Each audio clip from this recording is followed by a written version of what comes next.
आज शादी वाले दिन दीप का पारा चढ़ा हुआ था क्योंकि दीप के घर वालों ने उसकी मर्जी के खिलाफ उसकी शादी करवा दी थी। ऐसा नहीं था कि दीप किसी और लड़की को पसंद करता था, लेकिन दीप ज्योति से शादी इसलिए नहीं करना चाहता था क्योंकि ज्योति की उम्र अभी बहुत ही कम थी। दीप ने अपने घर वालों को बहुत समझाया कि ज्योति की उम्र अभी छोटी है, लेकिन किसी ने दीप की एक ना सुनी और फिर दीप की शादी ज्योति से कर दी गई, जो कि दीप की भाभी सीमा की छोटी बहन थी। और फिर जब दीप अपने कमरे में आया तो ज्योति दुल्हन बनी बेड पर बैठी अपनी उंगलियां मरोड़ रही थी और उसके चेहरे पर एक छोटे से बच्चे की जैसी मासूमियत छलक रही थी। दीप धीरे से चलता हुआ ज्योति के करीब आया और ज्योति के बिल्कुल पास आकर बैठ गया। और फिर जैसे ही दीप ने ज्योति के मखमली गुलाबी होठों पर अपनी उंगलियां फिरानी शुरू की तो ज्योति ने अपने हाथों से दीप के हाथ को दूर धकेल दिया और कहने लगी, हाथ पीछे करो अपना। दीप ने कहा, क्यों भाई, मैं अपना हाथ पीछे क्यों करूं? आखिर शादी हुई है हमारी और आज तो हमारी सुहागरात है। तब ज्योति ने कहा, हाँ तो ठीक है ना, शादी हुई है तो क्या हुआ, लेकिन आप मेरे साथ ये सब नहीं कर सकते। तब दीप ने कहा, ऐसा नहीं कर सकते से क्या मतलब है तुम्हारा? शादी के वक्त तो तुम बड़ी खुश होकर स्टेज पर बैठी हुई थी, बहुत शौक था ना तुम्हें शादी करने का, तो अब सुहागरात तो मनानी ही पड़ेगी। आज तुम्हें भी पता चल जाएगा इस सुहागरात का असली मतलब क्या होता है, और आज तो मैं तुम्हारे होश उड़ाकर ही रख दूंगा। दीप की बात सुनकर ज्योति बिदक कर पीछे हट गई और कहने लगी, देखिए, मुझे ऐसी बेशर्मी बिल्कुल भी अच्छी नहीं लगती, इसीलिए मुझे हाथ लगाने की कोशिश भी मत करना। यह कहते वक्त ज्योति के मासूम से चेहरे पर और उसकी बड़ी बड़ी आंखों में इतना डर समाया हुआ था कि जिसे देखकर दीप की आंखों में शरारत नाच उठी थी। ज्योति ने भी दीप की आंखों में उठ रही शरारत को भांप लिया था और इससे पहले कि दीप ज्योति से कुछ कहता या फिर से उसके करीब जाता, ज्योति घबराई हुई सी बेड से उठकर खड़ी हो गई। ज्योति के उठते ही दीप भी उसके साथ खड़ा हो गया और ज्योति का हाथ पकड़ते हुए कहने लगा, आज तो बेशर्मी की सारी हदें पार करने की रात है, तो बेशर्मी तो होगी ही ना मेरी जान। लेकिन तुम इतना घबरा क्यों रही हो? क्या तुम्हें नहीं पता कि शादी की पहली रात को पति अपनी पत्नी के साथ क्या क्या करता है? अब ज्योति ने कहा, मुझे बच्ची मत समझो, मुझे सब पता है कि शादी वाले दिन क्या क्या होता है। ज्योति की यह बात सुनकर दीप को हैरानी हुई और वह कहने लगा, तो फिर बताओ कि शादी वाली रात क्या क्या होता है? आखिर मुझे भी तो पता चले कि तुम्हें सुहागरात के बारे में क्या जानकारी है। लेकिन फिर जो जवाब ज्योति ने दीप को दिया, उससे दीप को पता चल गया कि वाकई में ज्योति को सुहागरात के बारे में कुछ भी पता नहीं है। क्योंकि ज्योति ने दीप से कहा, शादी के बाद एक पति अपनी पत्नी को मुंह दिखाई में अच्छे अच्छे और महंगे महंगे तोहफे देता है। तब दीप ने कहा, लेकिन तोहफे तो मैं तुम्हें दे चुका हूं।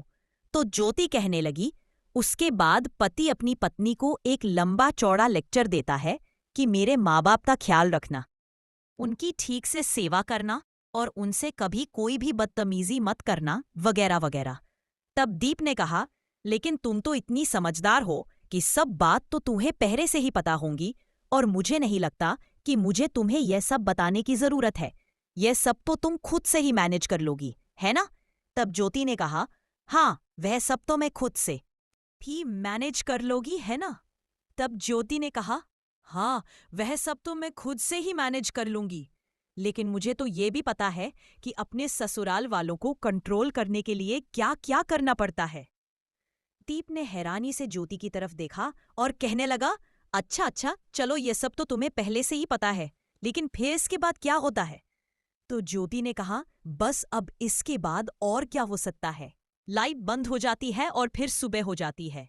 तो दीप ने कहा, बस क्या इतना ही होता है क्या? तो ज्योति ने कहा, हाँ, और नहीं तो क्या, मैंने तो फिल्मों में और टीवी सीरियल्स में सिर्फ इतना ही देखा है। दुल्हा दुल्हन दोनों ही शादी की तैयारियों में थकान से इतने चूर हो जाते हैं कि लाइट बंद होते ही उन्हें नींद आ जाती है और फिर सूरज सिर पर चढ़ आता है, तब जाकर उनकी नींद खुलती है। यह सुनते ही दीप ने पहले तो ज्योति को घूर कर देखा। दीप की ऐसी नजरों से ज्योति थोड़ी सी उलझन में पड़ गई। तब दीप ज्योति के बेहद करीब हुआ और फिर उसने धीरे से ज्योति के कान में कहा, मिस ज्योति, असली काम तो लाइट बंद करने के बाद ही होता है।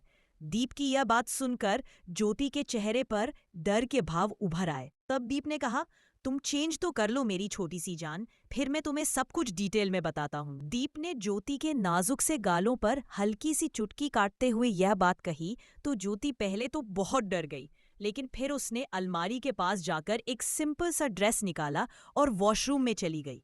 कुछ देर बाद जब ज्योति वॉशरूम से बाहर आई तो उसका सारा मेकअप धुल चुका था और बाहर आकर वह अपने खुले बालों की छोटी बनाने लगी। तब दीप ने कहा, ज्योति, खुले बालों में बहुत ही अच्छी लग रही हो, इन्हें खुला ही रहने दो। और फिर दीप ने ज्योति के हाथों से उसके बालों को छुड़वाया और सख्ती से उसका बाजू पकड़कर उसे बेड पर ले आया। उस वक्त कमरे में बस एक लैंप की हल्की सी रोशनी जल रही थी जो दीप और ज्योति के बीच दूरी बनाए बैठी थी।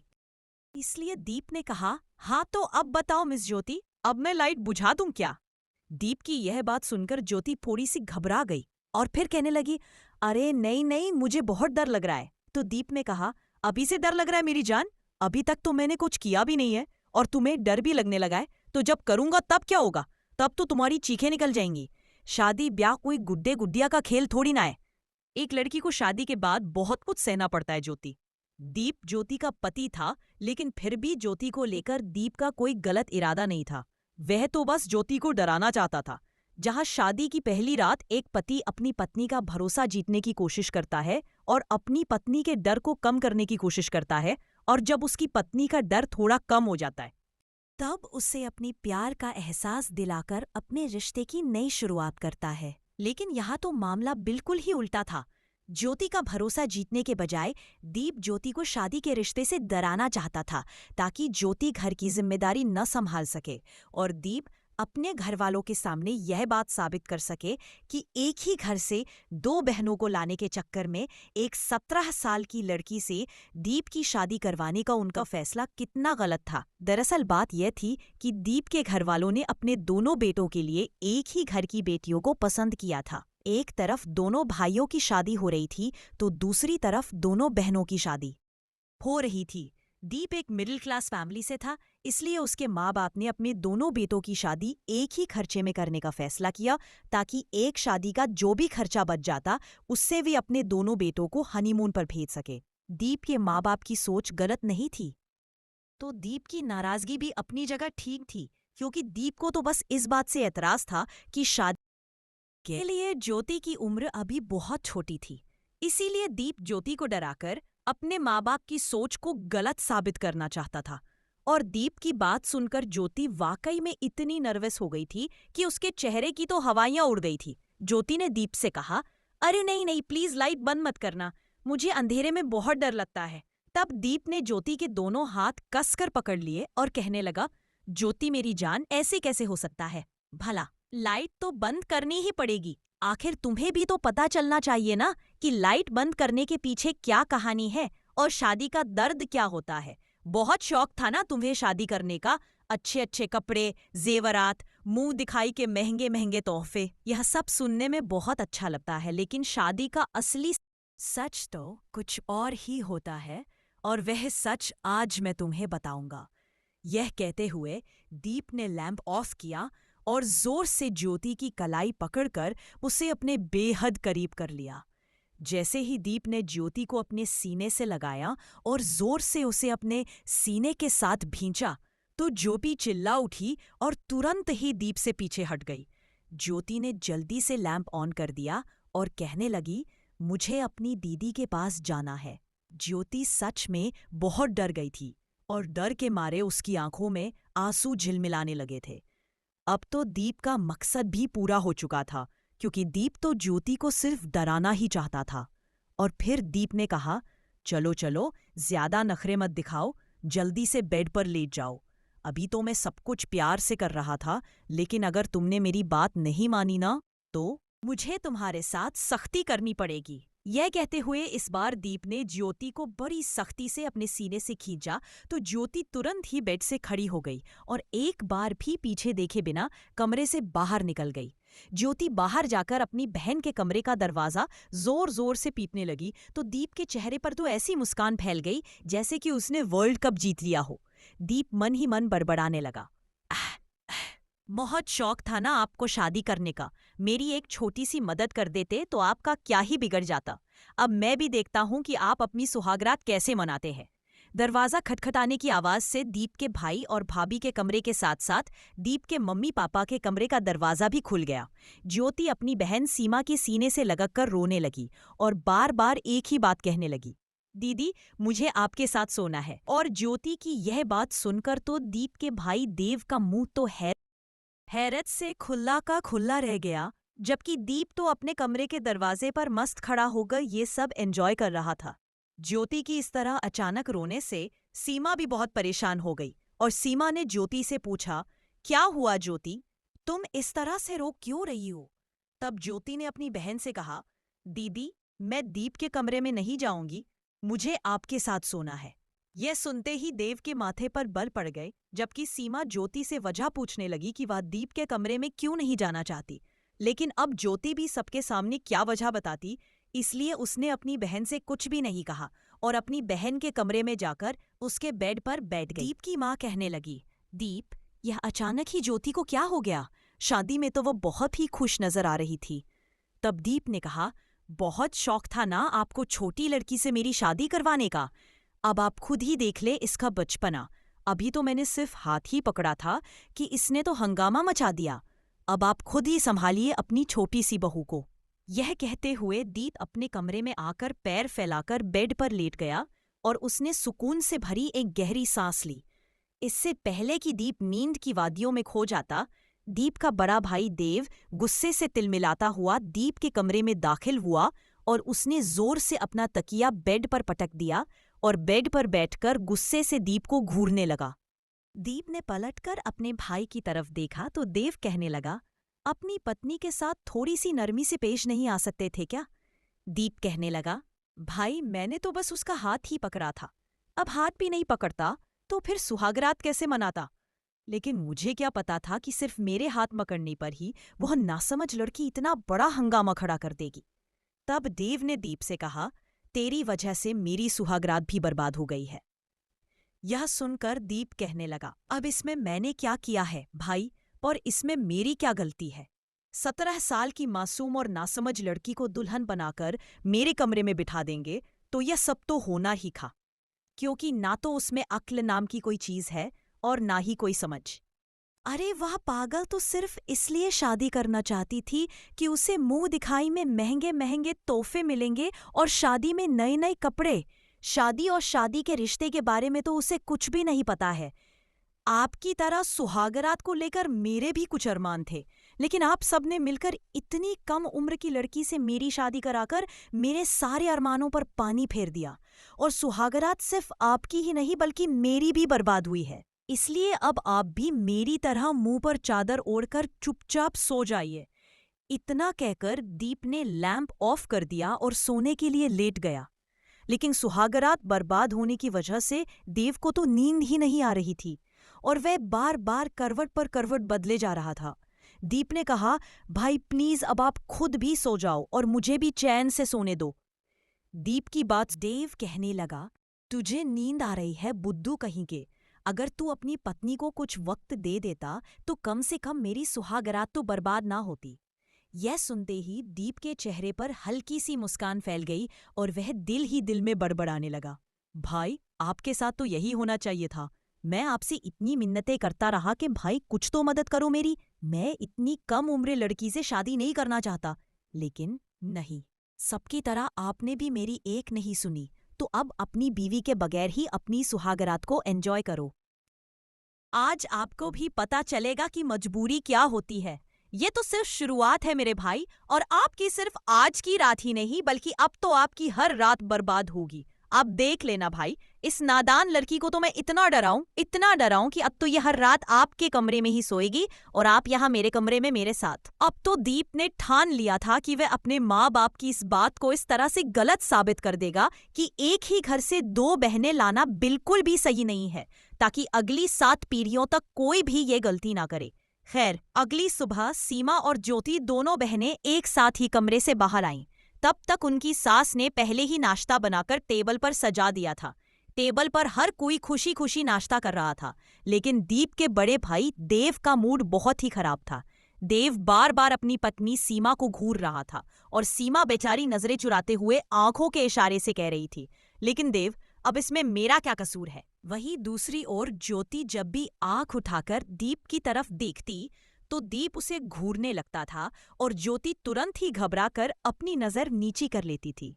दीप ज्योति के दिल में अपना डर बरकरार रखना चाहता था ताकि ज्योति दीप के करीब आने की या उसके कमरे में आने की कोशिश भी न करे। दीप मन ही मन बहुत खुश था कि अब ज्योति उसके कमरे में नहीं आएगी, क्योंकि वह तो सारा दिन अपनी बहन के कमरे में ही पड़ी रही और देव सारा दिन लान में घूमता रहा और सोचता रहा, काश मुझे भी 2 घड़ी मेरी पत्नी का साथ नसीब हो जाए। लेकिन दीप तो आज बहुत खुश था और उसने पूरा दिन खुशी खुशी अपने कमरे में बिताया और फिर दिल किया तो वह अपने दोस्तों के साथ बाहर चला गया। शाम को दोनों बहुओं का मुंह दिखाई का फंक्शन था और मुंह दिखाई का फंक्शन भी बहुत ही अच्छे से संपन्न हो गया। लेकिन दीप के बड़े भाई देव के चेहरे पर 12 बजे हुए थे, जिसे देखकर दीप अपनी हंसी रोक ही नहीं पा रहा था। ज्योति दीप के पास ही बैठी हुई थी तो दीप ने ज्योति का बाजू पकड़ा और ज्योति के बाजू को जोर से दबाते हुए उसके कान के करीब जाकर कहने लगा, बच्चू, कल तो तुम बच गई थी, लेकिन आज क्या करोगी? कब तक बचोगी मुझसे? आना तो तुम्हें मेरे ही कमरे में है। और आज तो वैसे भी तुम बहुत प्यारी लग रही हो। आज तो मैं तुम्हें सच में कच्चा ही खा जाऊंगा। ज्योति आज बेमन से दीप के पास चुपचाप बैठी हुई थी और उसकी कल की सारी शरारतें एक ही रात में खत्म हो चुकी थी। ज्योति बार बार दीप के हाथ से अपना हाथ छुड़ाने की कोशिश कर रही थी, लेकिन दीप उसका हाथ छोड़ ही नहीं रहा था। आखिरकार जब मौन दिखाई का फंक्शन खत्म हुआ, तब जाकर कहीं दीप ने ज्योति का हाथ छोड़ा। आज देव ने सीमा को पहले ही साफ साफ बता दिया था कि आज चाहे कोई भी हमारे कमरे का दरवाजा खटखटाए या फिर चाहे दरवाजा ही क्यों ना तोड़ दे, तुम किसी के लिए भी दरवाजा नहीं खोलना। इसलिए सीमा ज्योति को समझा रही थी, देख ज्योति, कल रात तूने जो कुछ भी किया ना, वह बिल्कुल भी ठीक नहीं था। तुझे ऐसा नहीं करना चाहिए था। लेकिन ज्योति तो अपनी दीदी के दोनों हाथ पकड़कर लाउंज में बैठी हुई थी और वह अपनी दीदी से कहने लगी, दीदी, मैं किसी भी हालत में दीप के कमरे में नहीं जाऊंगी, क्योंकि मुझे उस दीप से बहुत डर लगता है। तब सीमा अपनी बहन को समझाते हुए कहने लगी, देख छोटी, तू दीप को गलत समझ रही है। वह तो तुझसे बहुत प्यार करता है।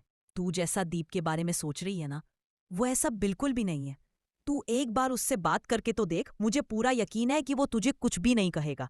ज्योति ने कहा, दीदी, आप उसे नहीं जानती हैं और आपको उसके बारे में कुछ भी नहीं पता है, लेकिन अब मुझे तो सब पता है ना, इसीलिए अब मैं उसके कमरे में नहीं जाऊंगी। और फिर ज्योति ने आंसू बहाते हुए कहा, दीदी, प्लीज मुझे पापा के घर वापस भेज दो। मुझे इस शादी वादी के चक्कर में नहीं पड़ना है। मैं अपने पापा के घर पर ही ठीक हूं। तब सीमा ने कहा, देख छोटी, अब तो ये सब कुछ नहीं हो सकता ना, क्योंकि उस वक्त तो तुझे इस शादी से कोई एतराज नहीं था और तूने यह भी कहा था कि ठीक है, मैं भी शादी करने के लिए तैयार हूं। सीमा की बात सुनकर ज्योति कहने लगी, लेकिन दीदी, मुझे थोड़ी ना पता था कि शादी ऐसी होती है, और अब जब मैंने कह दिया ना कि मैं दीप के कमरे में नहीं जाऊंगी, तो बस नहीं जाऊंगी। एक तरफ ज्योति अपनी जिद पर अड़ी हुई थी और दूसरी तरफ देव अपने कमरे के दरवाजे के पास खड़ा होकर सीमा को घूर रहा था। सीमा बार बार देव से नजरें चुराते हुए ज्योति से अपना हाथ छुड़ाने की कोशिश कर रही थी और उसे समझाने की कोशिश कर रही थी। सीमा ने ज्योति से कहा, देख ज्योति, इस तरह से नहीं करते बेटा, दीप तुझे कुछ भी नहीं कहेगा यार, कुछ तो अक्कल से काम ले। ये क्या बचपना लगा रखा है तूने। लेकिन सीमा की यह बात सुनकर तो ज्योति रोने ही बैठ गई और कहने लगी, नहीं ना दीदी, मुझे दीप के कमरे में नहीं जाना है। प्लीज आप मुझे पापा के घर वापस भेज दो। उस वक्त दीप अपने कमरे में ही था और कमरे का दरवाजा खुला हुआ था, इसीलिए वह अंदर से बैठे बैठे ही सारा नजारा देख रहा था।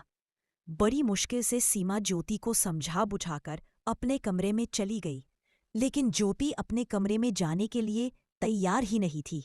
वह तो बाहर सोफे पर बैठी अपनी उंगलियां मरोड़े जा रही थी। ज्योति दीप से इतनी डरी हुई थी कि उसे ऐसा लगता था कि अगर वह कमरे में जाएगी तो उसकी तो जान ही निकल जाएगी। यह सब देखकर तो आज दीप को बहुत ही ज्यादा खुशी महसूस हो रही थी। लेकिन दीप यह नहीं जानता था कि ज्योति उससे इतनी डर जाएगी। ज्योति चुपचाप अपने कमरे में आई और दीप से बात किए बिना ही उसने अपनी अलमारी खोली और अलमारी से अपना एक सादा सा सूट निकाला और चेंज करने के लिए वॉशरूम में चली गई। दीप ज्योति की एक एक हरकत को नोट कर रहा था कि कैसे ज्योति दीप से नजरें बचाकर चुपचाप अपना काम कर रही थी। और फिर जब ज्योति वॉशरूम से बाहर आई तो वह बहुत ही सिंपल में थी, लेकिन फिर भी वह बहुत ही ज्यादा क्यूट लग रही थी। वॉशरूम से बाहर आते ही ज्योति ने धीरे से अपना तकिया उठाया और अपना कंबल लेकर कमरे से बाहर जाने लगी। दीप ने ज्योति से पूछा, कहाँ जा रही हो तुम? तब ज्योति ने कहा, मैं बाहर लाउंज में सोऊंगी क्योंकि मुझे आपके साथ नहीं सोना है। ज्योति ने जाते जाते कमरे का दरवाजा तक बंद नहीं किया तो दीप ने पीछे से आवाज देते हुए कहा, ठीक है ज्योति, जैसे तुम्हारी मर्जी, लेकिन जाते जाते लाइट और दरवाजा दोनों ही बंद करके जाना। ज्योति ने चुपचाप दीप की बात मान ली और लाइट और दरवाजा बंद करके लाउंज में सोने चली गई। अब तो ज्योति अपना ज्यादातर समय अपनी बहन के साथ या फिर दीप की माँ के साथ ही बिताती थी। ज्योति अपनी सास के साथ बैठकर गप्पे मारती और दिन भर हंसती खेलती रहती, लेकिन वह दीप से बात तक नहीं करती थी। और जैसे ही दीप ऑफिस से घर वापस लौटता तो ज्योति को तो जैसे सांप सूंघ जाता था। सीमा ने तो आते ही किचन का काम संभाल लिया था, लेकिन ज्योति किचन का कोई काम नहीं करती थी। ज्योति का तो बस एक ही काम था, दीप की माँ यानी कि अपनी सास के साथ बैठकर बातें करना और हंसी मजाक करना। दीप के पापा भी ज्योति की बातों से बहुत खुश रहते थे। और फिर जब रात को सब सो जाते थे तो ज्योति आराम से लाउंज में सोफे पर सो जाती थी। लेकिन फिर सुबह सबके उठने से पहले ज्योति बस अपने कमरे में जाकर तकिया फेंक देती, लेकिन कमरे के अंदर नहीं रुकती थी। देव और दीप की शादी को जब 15 दिन बीत गए, तब उनके पापा ने कहा कि सबसे पहले देव और सीमा हनीमून पर जाएंगे और फिर जब वे दोनों अपने हनीमून से लौट आएंगे तब दीप और ज्योति अपने हनीमून पर जाएंगे। यह सुनकर देव और सीमा तो बहुत खुश हुए थे, लेकिन ज्योति बहुत उदास हो गई थी। ज्योति का तो फिर से अपनी बहन के सामने रोना शुरू हो गया और वे अपनी बहन से कहने लगी, दीदी आप मुझे यहाँ अकेला छोड़कर क्यों जा रही हैं? प्लीज मुझे भी अपने साथ ही ले चलो ना। मैं भी आप लोगों के साथ ही घूमकर आ जाऊंगी। मैं दीप के साथ हनीमून पर नहीं जाना चाहती। बड़ी मुश्किल से सीमा ने ज्योति को समझाया और फिर देव और सीमा अपने हनीमून पर निकल गए। ज्योति अब अपनी बहन सीमा के कमरे में जाकर सो जाती, लेकिन अब दीप के दिल में ज्योति को लेकर कुछ कुछ होने लगा था। आखिर ज्योति दीप की पत्नी जो थी। शुरू में तो दीप ने अपने परिवार की सोच को गलत साबित करने के लिए ये सारा नाटक किया था, लेकिन अब दीप भी चाहता था कि ज्योति उसके साथ उसके कमरे में रहे और उससे बातें करे। कुछ प्राकृतिक इंसानी जज्बात थे जो अब दीप को तंग करने लगे थे, लेकिन जिस तरह से दीप ने ज्योति के दिल में अपने प्रति डर पैदा कर दिया था, दीप के पास आना तो दूर की बात थी। ज्योति तो दीप को देखते ही डरने लगती थी। एक बार दीप को नींद नहीं आ रही थी तो उसने सोचा कि उसे ज्योति से अपनी बदसलूकी के लिए माफ़ी मांग लेनी चाहिए और उसे सिर्फ अपने कमरे में ही नहीं बल्कि अपने दिल में भी जगह देकर वह प्यार और सम्मान सब कुछ देना चाहिए जिसकी वह हकदार है। और वैसे भी ज्योति दीप की पत्नी थी तो फिर वह भी अपनी पत्नी से कब तक दूर रह सकता था, क्योंकि जो होना था वह तो हो ही चुका था। ऐसा ही कुछ सोचते हुए दीप अपने कमरे से बाहर आया और फिर जब उसने अपने भाई के कमरे को खोलने के लिए लॉक घुमाया तो दरवाज़ा अंदर से लॉक था। इसलिए दीप ने दरवाजे पर हल्की सी दस्तक दी, लेकिन कमरे के अंदर बिल्कुल खामोशी छाई हुई थी। दीप ने सोचा कि चलो एक बार और कोशिश करके देख लेता हूँ, और उसने फिर से हल्की सी दस्तक दी, लेकिन कोई जवाब नहीं मिला। फिर जब दीप ने कमरे की खिड़की खोलकर अंदर झांका तो ज्योति नींद की वादियों में खोई हुई बेफिक्र होकर बिस्तर पर सो रही थी। उसके बालों की बिखरी लट पंखे की हवा से उसके चेहरे पर फैल गई थी, जो उसकी खूबसूरती में 4 चांद लगा रही थी। कल तक जो दीप ज्योति के दिल में डर पैदा करके अपने माँ बाप की सोच को गलत साबित करना चाहता था, आज उसी दीप को अचानक ज्योति खूबसूरत नजर आने लगी थी। या फिर यूं कहो कि अब ज्योति को लेकर दीप की नजर बदलने लगी थी। इसलिए दीप ने सोचा कि बस बहुत हो गया, अब मैं ज्योति से और ज्यादा दूरी बर्दाश्त नहीं कर सकता। दीप का गुस्सा तो बहुत पहले ही ठंडा पड़ चुका था, इसलिए अब वह भी यही चाहता था कि उसकी शादीशुदा जिंदगी भी अब सामान्य होकर पटरी पर आ जाए। देव और सीमा को हनीमून पर गए हुए 8 दिन हो चुके थे और उन्हें 8 दिन बाद वापस आना था। देव और सीमा के लौटते ही दीप को ज्योति के साथ हनीमून पर जाना था। इसीलिए दीप चाहता था कि हनीमून पर जाने से पहले वह ज्योति से दोस्ती कर ले। दीप ने धीरे से ज्योति को आवाज लगाई, लेकिन ज्योति तो बहुत गहरी नींद में सो रही थी। कमरे की खिड़की इतनी बड़ी नहीं थी कि दीप खिड़की से कूदकर अंदर जा सके, इसलिए दीप ने खिड़की का शीशा धीरे से खटखटाया और कहा, उठो ज्योति उठो, क्योंकि दीप को यह भी डर था कि कहीं उसकी आवाज उसके माँ पापा के कमरे तक न पहुंच जाए। बड़ी मुश्किल से ज्योति ने अपनी नींद से भरी मदहोश आंखें खोलीं और दीप को खिड़की के पास खड़ा देखकर वह भी खिड़की के पास आ गई और कहने लगी, अब क्या हो गया है, आप यहाँ क्यों आए हैं? तो दीप ने कहा, ज्योति, यह सब क्या तमाशा लगा रखा है तुमने? चलो अपने कमरे में आ जाओ। लेकिन कमरे में आने की बात सुनकर ज्योति फिर से घबरा गई और कहने लगी, नहीं, मुझे नहीं आना है वहां, मैं यहीं ठीक हूं।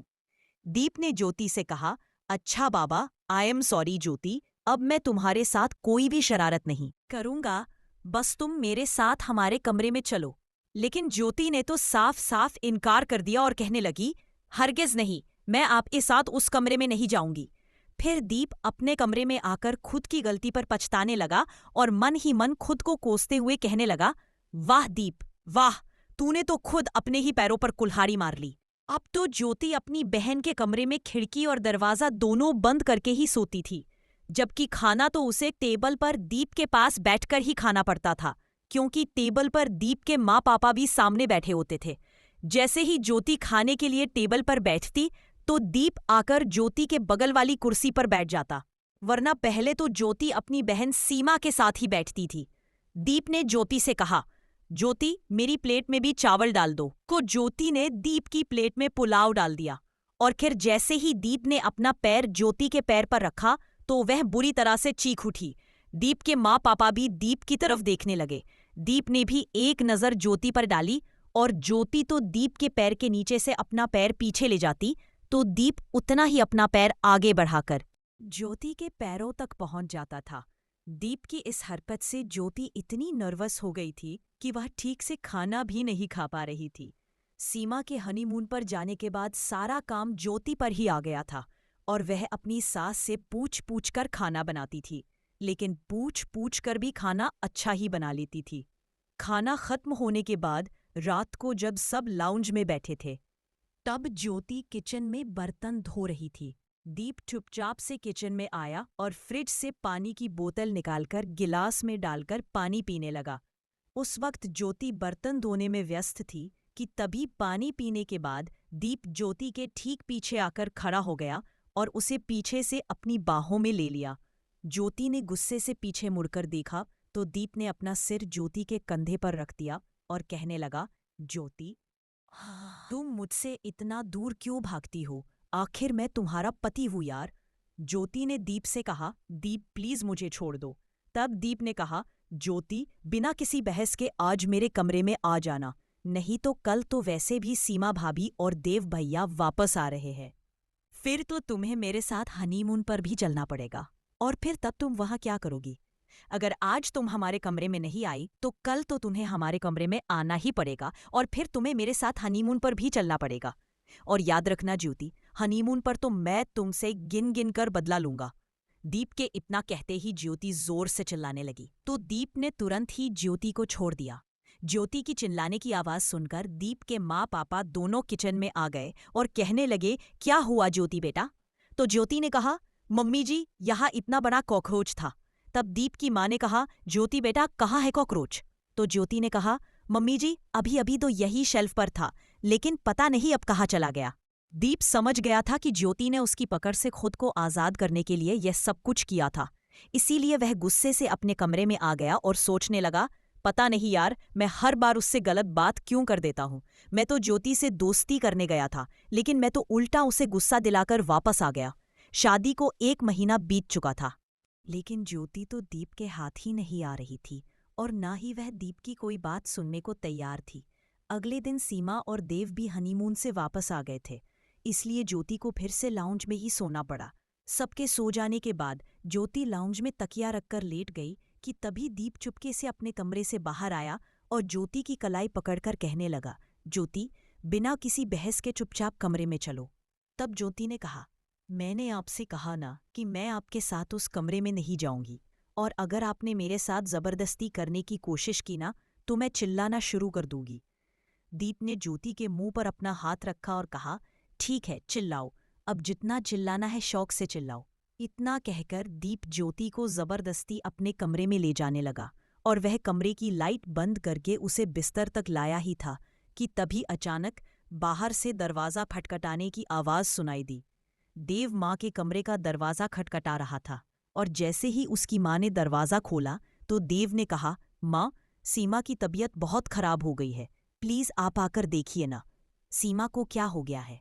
देव की घबराई हुई आवाज़ सुनकर दीप को ज्योति को छोड़ना पड़ा और दीप की पकड़ से आज़ाद होते ही ज्योति भी तुरंत ही कमरे से बाहर निकल गई। दरअसल बात यह थी कि सीमा को बहुत ज़्यादा उल्टियाँ हो रही थीं और उल्टियाँ करते करते सीमा का बहुत बुरा हाल हो गया था।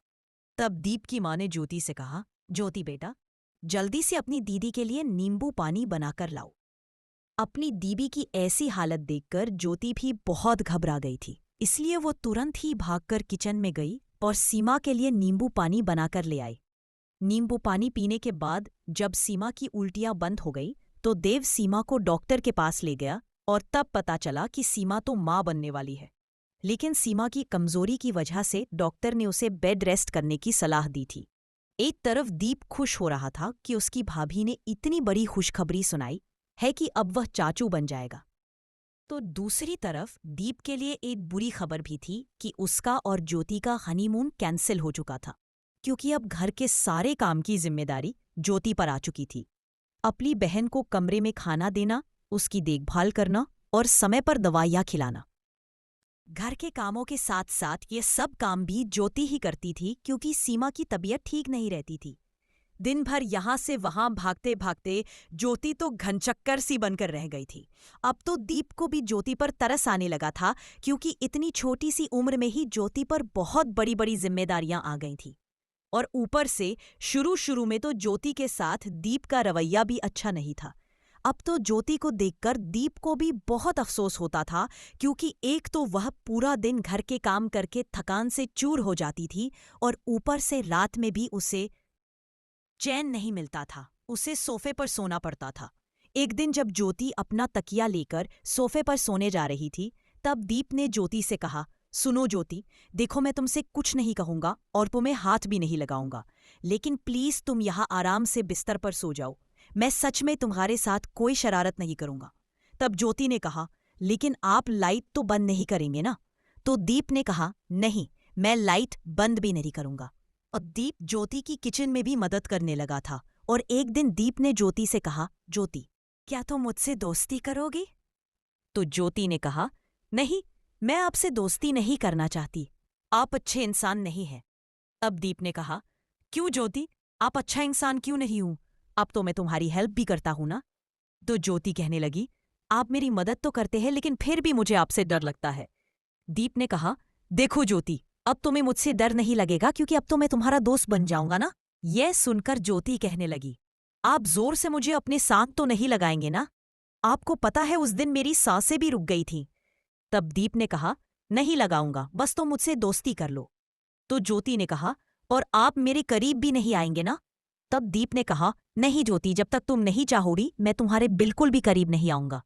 बड़ी मुश्किल से ज्योति ने दीप की बात मान ली और अब तो वह दीप से खुलकर बातें भी करने लगी थी। कभी कभी ज्योति मजाक भी कर लेती थी और फिर खुद ही अपने मजाक पर हंसती भी थी। रात को जब ज्योति अपना सारा काम निपटा कर फ्री हो जाती तो दीप उसे अपनी बाइक पर घुमाने ले जाता और उसे उसकी फेवरेट आइसक्रीम भी खिलाता, तो वह बहुत खुश हो जाती थी। दीप अब मान चुका था कि ज्योति एक बहुत ही अच्छी लड़की थी और जाने अनजाने में उसने उसके साथ कुछ ज्यादा ही गलत कर दिया था। धीरे धीरे करके 9 महीने कब बीत गए पता ही नहीं चला और फिर एक दिन सीमा को बहुत ही तेज दर्द उठा। लेकिन दीप की माँ की तबीयत ठीक नहीं थी, इसीलिए दीप और ज्योति को ही देव और सीमा के साथ अस्पताल जाना पड़ा। दीप और ज्योति भी यह देखने के लिए बहुत उत्सुक थे कि सीमा और देव के घर बेटा आता है या बेटी। लेकिन तभी डॉक्टर बाहर आकर सबको एक ऐसी खबर सुनाई जिसे सुनकर उनके पैरों तले से जमीन खिसक गई। डॉक्टर ने देव से कहा, मिस्टर देव, आपको बेटा हुआ है, लेकिन हम आपकी पत्नी को नहीं बचा पाए। यह सुनकर किसी को भी अपने कानों पर यकीन नहीं हो रहा था कि ऐसा कैसे हो सकता है। देव तो मानो सांस लेना ही भूल गया था, और यही हाल ज्योति का भी था। देव ने डॉक्टर से कहा, डॉक्टर, ये आप क्या कह रही हैं? प्लीज बताइए, मेरी पत्नी को अचानक ऐसा क्या हो गया? अभी अभी तो वह बिल्कुल ठीक थी। डॉक्टर ने कहा, मिस्टर देव, आपकी पत्नी का बीपी बहुत ज्यादा बढ़ गया था, लेकिन फिर भी हमने माँ और बच्चे दोनों को बचाने की बहुत कोशिश की, लेकिन हम सिर्फ आपके बच्चे को ही बचा पाए, आपकी वाइफ को नहीं। हंसते खेलते परिवार पर अचानक ही दुखों का पहाड़ टूट पड़ा। देव और ज्योति दोनों की हालत इतनी खराब हो गई थी कि मानो सीमा के साथ साथ उनकी जिंदगी से भी जान निकल गई हो। आज पहली बार दीप ने अपने भाई को इस तरह से फूट फूट कर रोते देखा था। दीप खुद भी कुछ समझ नहीं पा रहा था कि अचानक यह सब कैसे हो गया। एक तरफ दीप अपने भाई को संभाल रहा था तो दूसरी तरफ ज्योति को। लेकिन दीप के लिए दोनों को एक साथ संभालना बहुत मुश्किल हो गया था। और फिर जब दीप ने यह खबर अपने पापा को सुनाई तो उन्हें भी बहुत बड़ा झटका लगा था, और दीप के माँ पापा दोनों तुरंत ही अस्पताल आ गए थे। लेकिन तब तक बच्चा नर्स के पास ही था, क्योंकि दीप तो अपने भाई देव और ज्योति को संभालने में ही लगा हुआ था। जब दीप की माँ आई तो ज्योति उनके गले लगकर फूट फूट कर रोने लगी, और जब यह खबर सीमा और ज्योति के मायके में पहुंची तो उन पर तो जैसे आसमान ही टूट पड़ा था। अभी 1 साल पहले जिस बेटी को अपने हाथों से विदा किया था, वह बेटी अब इस दुनिया में नहीं रही। यह खबर तो किसी भी माँ बाप के लिए उनकी मौत से भी ज्यादा बदतर होती है। एक अनदेखा ऐसा तूफान आया जो अपने साथ घर की सारी खुशियां लेकर चला गया था। वह बहुत ही मुश्किल समय था जो अब बीत चुका था, लेकिन उस समय के साथ साथ दीप के घर की सारी खुशियां जैसे हमेशा के लिए खत्म हो गई थी। सीमा के बच्चे की देखभाल ज्योति ही करती थी, लेकिन अब वह खुद बिल्कुल चुप सी हो गई थी। ज्योति को देखकर ऐसा लगता था जैसे कि सीमा के चले जाने से ज्योति का बेपनाह प्यार, उसकी बचकानी बातें और उसका हंसी मजाक सब कुछ हमेशा के लिए खत्म हो चुका था। ज्योति की तरह देव भी अब बिल्कुल चुप सा रहने लगा था, और वह तो किसी से बात ही नहीं करता था, और कभी अगर बात करता भी था तो ऐसा लगता था कि अभी रो पड़ेगा। घर में अब सिर्फ एक दीप ही था जो सबको तसल्ली देता था और सबके आंसू पोंछता था, क्योंकि बाकी सब तो सीमा के चले जाने से इतने टूट चुके थे कि खुद को भी संभाल नहीं पा रहे थे। वक्त अपनी रफ्तार से गुजरता रहा और सीमा की मौत को अब 2 महीने बीत चुके थे। दीप ने देखा कि इन 2 महीनों में ज्योति अपनी उम्र से बहुत ज्यादा बड़ी हो चुकी थी। रात को जब ज्योति घर के सारे काम निपटाकर थकी हारी अपने कमरे में आती और जैसे ही वो बिस्तर पर लेटती तो उसकी बहन का बेटा प्रथम रोने लगता, और फिर ज्योति की पूरी रात प्रथम को संभालने में ही निकल जाती थी, क्योंकि दूसरे बच्चों की तरह प्रथम भी दिन भर सोता रहता था और रात होते ही उठकर रोने लगता था। ज्योति की ऐसी हालत देखकर दीप को भी उस पर तरस आने लगा था, इसलिए दीप ने ज्योति से कहा, ज्योति, एक काम करो, कुछ देर के लिए प्रथम को मैं संभाल लेता हूँ, तब तक तुम भी सोकर थोड़ा सा आराम कर लो।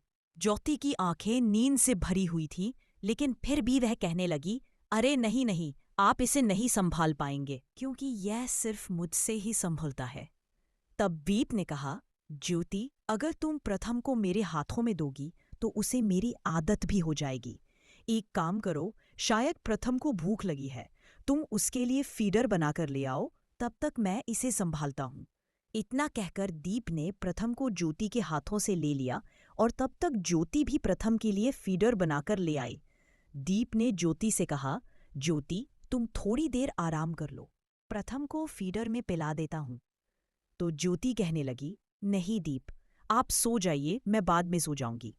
तब दीप ने कहा, तुम अपना भी ख्याल रखा करो ज्योति, जाओ और जाकर सो जाओ, मैं प्रथम को देख लूंगा।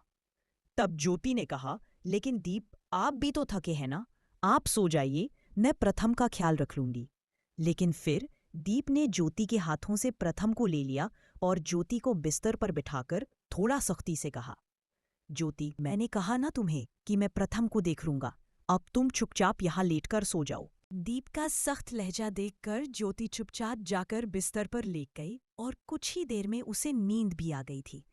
दीप काफी देर तक प्रथम को सुलाने की कोशिश करता रहा और फिर जब 1 घंटे बाद प्रथम भी सो गया तो दीप ने बहुत ही सावधानी से प्रथम को ज्योति के पास लिटा दिया और खुद भी सोने के लिए बिस्तर पर लेट गया। दीप ज्योति के चेहरे को गौर से देखने लगा, जिसकी आंखों के नीचे गहरे काले निशान पड़ चुके थे और ज्योति को देखकर ऐसा लगता ही नहीं था कि वह सिर्फ एक 18 साल की मासूम लड़की है, क्योंकि ज्योति के चेहरे की चमक अब पूरी तरह से गायब हो चुकी थी। एक तो अपनी सगी बहन को खोने का सदमा, ऊपर से छोटे से प्रथम की परवरिश और साथ ही पूरे घर की जिम्मेदारी आज ज्योति पर ही आ गई थी। अब तो दीप की माँ भी बीमार रहने लगी थी और दीप के पापा भी बहुत उदास रहने लगे थे, इसलिए उन दोनों के सारे काम भी ज्योति को ही करने पड़ते थे। कुछ दिनों बाद देव ने अपने माँ पापा से कहा कि मैं दुबई जाकर अपने दोस्त के साथ काम करना चाहता हूँ और अब मैं यहाँ नहीं रहना चाहता, क्योंकि अगर मैं यहाँ रहूँगा तो सीमा की यादें मुझे हर पल परेशान करती रहेंगी और फिर यहाँ तो मेरा जीने को दिल ही नहीं करता। अपने बेटे की जिंदगी के लिए दीप के पापा ने देव को दुबई जाने की इजाज़त दे दी और फिर 1 महीने बाद देव दुबई चला गया। इसलिए अब प्रथम, दीप और ज्योति की जिम्मेदारी बन चुका था। वक्त यूं ही अपनी रफ्तार से गुजरता रहा और प्रथम अब 2 साल का हो चुका था। एक बार ज्योति बहुत थकी हुई थी और कमरे में आते ही वह दीप के पास आकर सोफे पर बैठ गई। तब दीप लैपटॉप पर अपना काम कर रहा था। दीप ने ज्योति से पूछा, क्या हुआ ज्योति? तो ज्योति एकदम से दीप के सीने से लग गई और फूट फूट कर रोने लगी। 3 सालों में ऐसा पहली बार हुआ था कि ज्योति इस तरह से दीप के सीने से लगकर रो रही थी और ज्योति को देखकर ऐसा लग रहा था जैसे कि वह किसी बड़ी मुश्किल से गुजर रही हो। दीप ने अपना लैपटॉप बंद करके एक तरफ रख दिया और ज्योति को अपनी बाहों में समेटकर उसे अपने सीने में छिपा लिया। दीप ने कहा, ज्योति बताओ तो सही, आखिर तुम्हें हुआ क्या है? तो ज्योति कहने लगी, दीप, अब मैं थक चुकी हूँ और मुझे लगता है कि मैं चाहे कितनी ही कोशिश कर लूं, लेकिन मैं दीदी की तरह घर को अच्छे से नहीं संभाल पा रही हूँ। पहले जब दीदी होती थी तब मुझे किसी बात की कोई चिंता नहीं होती थी, क्योंकि दीदी ने ही पूरे घर को अच्छे से संभाल रखा था। लेकिन दीप, दीदी ने मुझे यहाँ अकेला छोड़कर अच्छा नहीं किया और मेरे माँ पापा ने भी मेरे साथ अच्छा नहीं किया। अभी तो मेरा कॉलेज शुरू ही हुआ था कि उन्होंने मेरी शादी करवा दी। काश कि हमारी जिंदगी के फैसलों की तरह जिंदगी और मौत भी हमारे हाथों में होती, लेकिन जिंदगी और मौत तो भगवान के हाथ में होती है। इस दुनिया में आने के बाद कौन कब और किस वक्त यहाँ से चला जाएगा ये कोई नहीं जानता। दीदी भी हम सबको छोड़कर चली गई और उनके बिना इस घर को अकेले संभालना मेरे लिए नामुमकिन सा लग रहा है। ये कहते हुए ज्योति सिसक कर रोने लगी तो दीप ने ज्योति को अपनी बाहों में भर लिया और सोचने लगा कि वाकई में ज्योति के साथ बहुत ही अन्याय हुआ है। 17 साल की ज्योति अपने घर से आंख मिचौनी खेलती हुई इस घर में आई थी और यहाँ आते ही दीप ने अपने फायदे के लिए उसे इतना डरा दिया था कि वो दीप के सामने जाने से भी कतराने लगी थी। और फिर हालात कुछ ऐसे पैदा हो गए थे कि दिन ब दिन ज्योति की जिम्मेदारियां बढ़ती चली गई जा रही थी और आज उन्हीं जिम्मेदारियों से थककर ज्योति दीप के सीने से लगी काफी देर तक रोती रही। दीप ने भी ज्योति को तसल्ली देते हुए कहा, ज्योति, मैं एक काम करता हूँ, तुम्हारी हेल्प के लिए मैं एक नौकरानी का इंतजाम कर लेता हूँ और जैसे ही नौकरानी का इंतजाम हो जाता है तुम कुछ दिनों के लिए अपने मम्मी पापा के घर चली जाना। वहां जाकर तुम थोड़ा सा आराम भी कर लोगी और मम्मी पापा से मिलकर तुम्हारा मन भी बदल जाएगा। तुम्हारे जाने से तुम्हारे मम्मी पापा को भी अच्छा लगेगा। और फिर जल्द ही दीप ने घर के लिए एक नौकरानी का इंतजाम कर लिया और कुछ दिनों के लिए ज्योति को उसके मायके छोड़ आया। ज्योति और प्रथम को देखकर ज्योति के माँ पापा भी बहुत खुश हो गए और उन्होंने बड़े प्यार से दोनों को अपने सीने से लगा लिया। फिर एक दिन बातों बातों में ज्योति की माँ ने सबका हालचाल पूछा और फिर ज्योति से कहा, ज्योति बेटा, अब प्रथम 2 साल का हो चुका है, तो अब तुम्हें भी अपने परिवार को आगे बढ़ाने के बारे में सोचना चाहिए। तब ज्योति ने कहा, लेकिन माँ, मैं तो कितनी बार दीप के सीने से लगी हूँ, लेकिन बच्चा होना तो भगवान के हाथों में है ना। अब इसमें मैं क्या कर सकती हूँ। ये सुनते ही ज्योति की माँ ने अपने माथे पर हाथ मारा और अपने आप में ही बड़बड़ाने लगी। गलती तेरी नहीं है ज्योति बेटा, गलती तो हमारी है जो कच्ची उम्र में ही तेरी शादी करा दी और ये तक नहीं सोचा कि तू पति पत्नी के रिश्ते को ठीक से समझती भी है या नहीं। ज्योति की माँ को अपनी गलती तो समझ आ गई थी, लेकिन एक माँ होकर अपनी बेटी को पति पत्नी के रिश्ते के बारे में समझाना उन्हें थोड़ा मुश्किल लग रहा था। इसीलिए उन्होंने सीमा की एक खास दोस्त प्रीति, जिसकी शादी उन्हीं के मोहल्ले में हुई थी, उसे बुलाया और कहा, प्रीति बेटा, अगर आज सीमा जिंदा होती तो मुझे तुम्हें इस तरह से अचानक बुलाना नहीं पड़ता, लेकिन अब सीमा तो इस दुनिया में रही नहीं और तुम भी हमारी बेटी जैसी ही हो। इसीलिए मैंने तुमसे बात करना ही ठीक समझा, क्योंकि ऐसी बातें एक माँ अपनी बेटी से कहे, इससे ज्यादा अच्छा होगा कि तुम इस पगली को जरा पति पत्नी के रिश्ते के बारे में समझा दो। 3 साल हो चुके हैं ज्योति की शादी को, लेकिन अभी तक इन दोनों की शादीशुदा जिंदगी की शुरुआत नहीं हुई है। और फिर जब प्रीति ने ज्योति को पति पत्नी के रिश्ते के बारे में बताया तो ज्योति ने भी अपने सिर पर हाथ मारा और कहने लगी, हाय रे दैया, इसका मतलब दीप जी सच कह रहे थे कि असली कहानी तो लाइट बंद होने के बाद ही शुरू होती है। और मैंने तो उनकी इस बात को उनकी बदतमीजी समझकर घर में कितना बड़ा हंगामा खड़ा कर दिया था। शायद इसीलिए दीप जी मुझसे इतने नाराज हो गए थे। लेकिन अब मैं क्या करूंगी, क्योंकि अब तो उन्होंने बोल दिया है कि जब तक मैं नहीं चाहूंगी वो मेरे करीब भी नहीं आएंगे। तब प्रीति ने ज्योति को समझाते हुए कहा, देख ज्योति, गलती तुझसे हुई है तो उस गलती को सुधारना भी तुझे ही पड़ेगा। तो ज्योति कहने लगी, लेकिन वो कैसे? तो प्रीति ने कहा, अब तुझे खुद ही पहल करनी होगी ताकि तुम दोनों का रिश्ता एक मजबूत जोड़ से बंध जाए। ज्योति ने कहा, लेकिन ये कैसे होगा? मम्मी जी की तबीयत तो ठीक ही नहीं रहती, तो फिर मैं प्रथम को कहाँ छोड़ूंगी, क्योंकि ये महाशय तो रात के किसी भी वक्त उठकर बैठ जाते हैं। तब प्रीति ने कहा, ज्योति, तू प्रथम की चिंता मत कर, तू प्रथम को यही अपनी माँ के घर छोड़ दे, मैं और आंटी मिलकर उसे संभाल लेंगे। मैं प्रथम को अपने साथ अपने घर ले जाऊंगी। मेरा बेटा और प्रथम दोनों एक ही उम्र के हैं, इसलिए प्रथम को संभालने में मुझे कोई दिक्कत नहीं होगी, वह दोनों साथ में खेलते रहेंगे। ज्योति ने कहा, अरे नहीं नहीं, दीप जी क्या सोचेंगे कि मैं प्रथम को इस तरह से अकेले कहाँ छोड़ आई। तो प्रीति ने कहा, ज्योति, तू कौन सा प्रथम को जिंदगी भर के लिए यहाँ छोड़कर जा रही है? सिर्फ एक रात की ही तो बात है। और फिर बड़ी मुश्किल से प्रीति और ज्योति की माँ मिलकर ज्योति को समझाया। तब जाकर कहीं ज्योति ने प्रथम को अपनी माँ के घर छोड़ा और खुद वापस अपने ससुराल आ गई। ज्योति शाम होने से पहले ही अपने घर आ गई थी, इसलिए आज उसने घर जाकर नौकरानी के साथ मिलकर सारा खाना दीप की पसंद का बनवाया और खाना तैयार होते ही खुद जाकर अच्छे से तैयार हो गई। दीप के माँ पापा भी दीप की मौसी के घर गए हुए थे, इसलिए मौका देखकर ज्योति ने अपने कमरे को भी थोड़ा बहुत अच्छे से सजा लिया था। और फिर जब दीप घर आया, जो घर का बदला हुआ माहौल देखकर वह भी चौंक गया और सोच में पड़ गया कि आज कोई खास दिन है क्या। और फिर जब दीप की नजर ज्योति पर पड़ी तो ज्योति इतनी खूबसूरत लग रही थी कि दीप ज्योति से अपनी नजरें हटाना ही भूल गया था। ज्योति ने दीप का हाथ पकड़ा और उसे अपने साथ डाइनिंग टेबल पर ले आई और एक के बाद एक उसकी पसंदीदा चीजें उसकी थाली में परोसने लगी। तब दीप ने कहा, ज्योति, आज तुम्हारा जन्मदिन है क्या? तो ज्योति ने अपना सिर ना में हिला दिया। तो दीप ने कहा, तो फिर इतना सब कुछ किस लिए? क्योंकि मुझे पता है कि आज मेरा तो जन्मदिन नहीं है। तब ज्योति ने कहा, दीप पहले आप खाना खा लो, बाद में बताती हूँ। और फिर जब दीप खाना खाने के बाद अपने कमरे में दाखिल हुआ तो उसने देखा कि ज्योति ने उनके पूरे कमरे को फूलों और कैंडल से सजा रखा था। अपने कमरे को इस तरह से सजा हुआ देखकर दीप को सब कुछ समझ आ गया था, लेकिन फिर भी वह ज्योति को तंग करने के इरादे से अनजान बनने का नाटक करने लगा और कहने लगा, अच्छा जी, तो मैडम को कैंडल लाइट डिनर करने का मन था? ज्योति, अगर ऐसी बात थी तो तुम मुझे बता देती ना, मैं तुम्हें एक अच्छी सी होटल में कैंडल लाइट डिनर के लिए ले जाता। घर पर इतनी तकलीफ लेने की क्या जरूरत थी? ये सुनते ही ज्योति ने दीप की पीठ पर एक घूंसा मारा और कहने लगी, मिस्टर दीप, अगर कैंडल डिनर नहीं करना होता तो कैंडल यहाँ कमरे में नहीं बल्कि टेबल पर रखी होती। तब दीप ने कहा, अरे हाँ ना, ये तो मैंने सोचा ही नहीं। तो फिर ये कैंडल यहाँ कमरे में क्यों?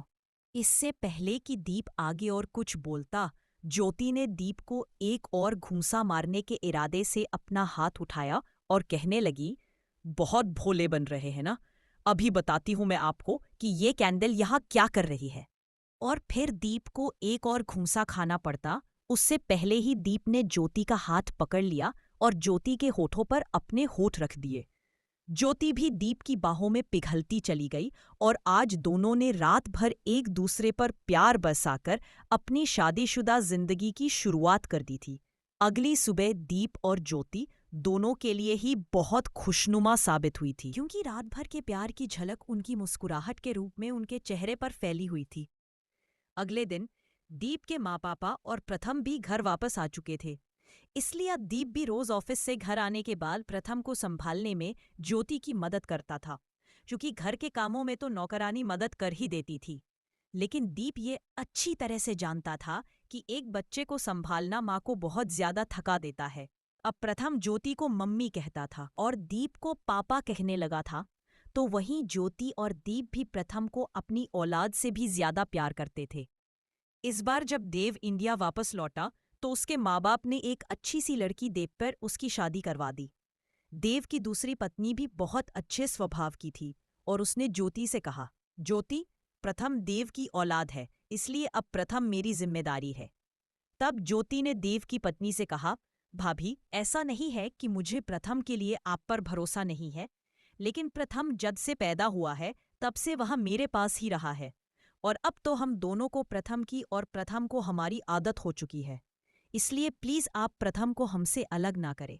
यह कहते हुए ज्योति ने देव और उसकी पत्नी के आगे हाथ जोड़ लिए तो उन्होंने भी प्रथम को हमेशा के लिए ज्योति को सौंप दिया, लेकिन एक ही शर्त पर। और फिर जब ज्योति ने पूछा कि कौन सी शर्त, तब देव ने कहा, देखो ज्योति, पहले सीमा की तबीयत की वजह से तुम दोनों का हनीमून कैंसिल हो गया और फिर सीमा की मौत की वजह से प्रथम की जिम्मेदारी तुम पर आ गई, जिस वजह से तुम दोनों आज तक कहीं बाहर नहीं जा पाए हो। इसलिए हम चाहते हैं कि हमारे दुबई वापस जाने से पहले तुम दोनों अपना हनीमून मना लो और तब तक हम यहाँ माँ पापा और प्रथम को संभाल लेंगे। यह कहते हुए देव ने दीप के हाथ में उनका हनीमून का टिकट थमाया और कहा, बुद्धू कहीं के, जाओ और जाकर जल्दी से अब जाने की तैयारियां शुरू कर दो। और फिर आखिरकार वह दिन भी आ गया जब दीप और ज्योति अपने हनीमून के लिए निकल पड़े और अब उनकी जिंदगी फिर से खुशियों की तरफ मुड़ गई थी। हाँ, यह बात अलग थी कि सीमा के जाने का गम अभी भी सबके दिल में बरकरार था, लेकिन अब घर में वह उदासी और गमगीन माहौल नहीं था, बल्कि नन्हे मुन्ने बच्चों की किलकारियों ने उस गमगीन माहौल को खुशी के माहौल में बदल दिया था, क्योंकि अब प्रथम घर में अकेला ही नहीं खेलता था, उसके साथ खेलने के लिए एक नई सी और प्यारी सी गुड़िया भी आ चुकी थी। दोस्तों, इस कहानी से हम सभी को एक ही बात सीखने को मिलती है कि लड़की की शादी कभी भी छोटी उम्र में नहीं करनी चाहिए। कम से कम लड़की इतनी बड़ी तो होनी ही चाहिए कि वो अपने घर और अपने पति की देखभाल कर सके और अपने घर के प्रति अपनी जिम्मेदारियों का बोझ उठा सके। जब किसी लड़की की शादी छोटी उम्र में हो जाती है ना, तो उसका बचपन, उसकी मासूमियत और उसका भोलापन सब कुछ उससे छीन जाता है, जैसा कि ज्योति से छीन गया था। ये तो अच्छा था कि ज्योति को दीप जैसा समझदार जीवन साथी मिला था, जिसने शादी के 3 साल तक उसे हाथ तक नहीं लगाया और ज्योति के समझदार होने तक का इंतजार किया। लेकिन हर लड़की को दीप जैसा समझदार जीवन साथी मिले, ये जरूरी तो नहीं है ना। इसलिए अपनी बेटियों को अपने पास ही बड़ा और समझदार होने दे और उन्हें पढ़ लिख कर कुछ बन जाने दे। उसके बाद ही उनकी शादी के बारे में सोचे। दोस्तों, आपको ये कहानी कैसी लगी कमेंट करके ज़रूर बताएं। अगर कहानी अच्छी लगी हो तो प्लीज़ वीडियो को लाइक, शेयर और सब्सक्राइब ज़रूर करें। तो मिलते हैं एक नई कहानी के साथ, तब तक के लिए आपका बहुत बहुत धन्यवाद।